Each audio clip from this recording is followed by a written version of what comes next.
Nagluluksa ngayon ang sports community sa pagpanaw ng Philippine billiards icon na si Perry Mariano. Isa siya sa pinatay sa madugong ambush sa Quezon City kahapon. Narito ang agenda report ni Sheila Salaysay.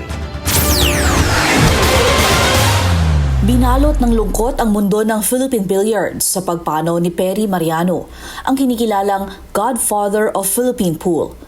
Bago nakilala sa billiards, si Mariano ang tinaguriang nightclub king ng Quezon City noong panahong sikat na sikat pa ang Thunderdome at ang gay bar na Adonis.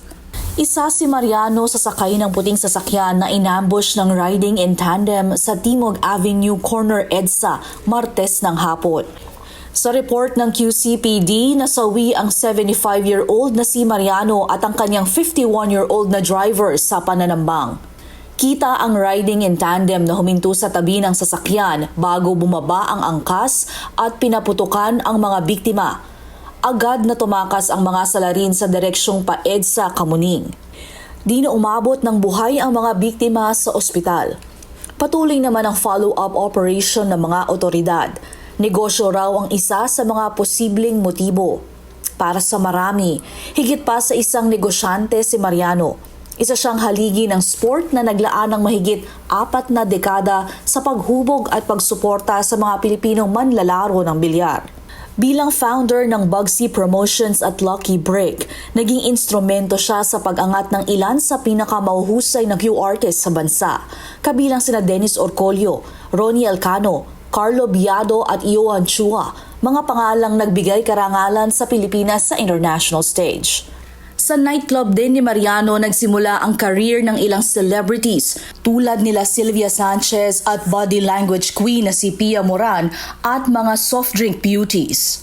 Bumubuhos ang pakikiramay mula sa sports community kung saan maraming billiards enthusiast at atleta ang dinaan sa social media ang pagluluksa. Marami rin ang nanawagan ng hustisya. Para sa agenda, Sheila Salaysay, Billionaire News Channel. Na-recover na ng PNP ang motorsiklo na ginamit sa ambush sa Timog Avenue Corner EDSA kahapon.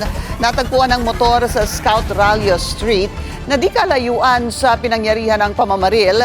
Ayon po sa QCPD, peke ang motor vehicle file ng inabandonang motorsiklo. Nakuna naman ng larawan ang mga suspect sa pamamagitan ng CCTV footage. Bumuo na ang PNP ng Special Investigation Team na tututok sa kaso.